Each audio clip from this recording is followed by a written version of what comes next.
تفسیر القرآن آج کا سبق سورہ بقرہ آیت نمبر 42۔ اعوذ باللہ من الشیطان الرجیم، بسم اللہ الرحمن الرحیم۔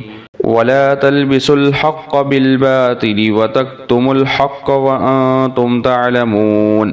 ترجمہ: اور حق کو باطل کے ساتھ نہ ملاؤ اور نہ حق بات کو چھپاؤ جبکہ اصل حقیقت تم اچھی طرح جانتے ہو۔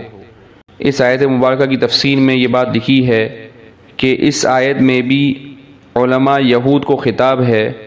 یہ لوگ تورات شریف میں تحریف کر چکے تھے اور اس میں سے جو کچھ صحیح باتیں ان کے پاس باقی تھی ان میں بھی خلط ملط کرتے تھے۔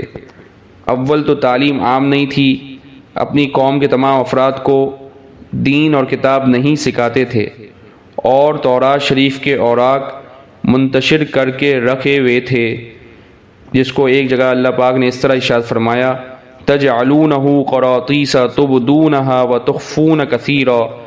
جو شخص کوئی بات پوچھتا تو کوئی ایک ورق نکال کر اس کا مطلب جو چاہتے بتا دیتے تھے، اور پوچھنے والے کو خوش کرنے اور اس سے رشوت لینے کے لیے اس کی مرضی کے مطابق تورات شریف کے مضامین کی تشریح کرتے تھے۔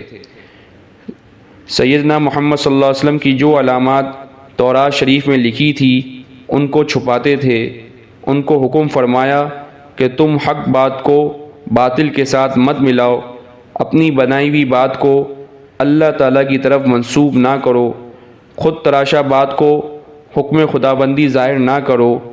تم جانتے ہو کہ ہم ایسا کر رہے ہیں اور یہ بھی جانتے ہو کہ اس کا کیا وبال ہے، پھر بھی ایسی حرکت کرتے ہو۔ وآخر دعوانا ان الحمد للہ رب العالمین۔